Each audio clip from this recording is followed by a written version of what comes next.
In this video, I'm going to teach you the Dream Omni tutorial and how you can create and edit AI images.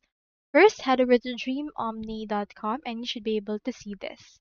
So here is the overview of that.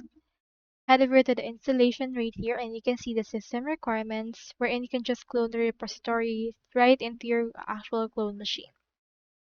After that, you can just install the dependencies and then download the model weights. Verify the installation by adding right here this particular links that we have. You can run the multimodal instruction-based editing by adding right here this inference edit by script, and here is a sample for that. You can run multimodal based generation as well using this and running web demo and generation for the demo and command line parameters as well.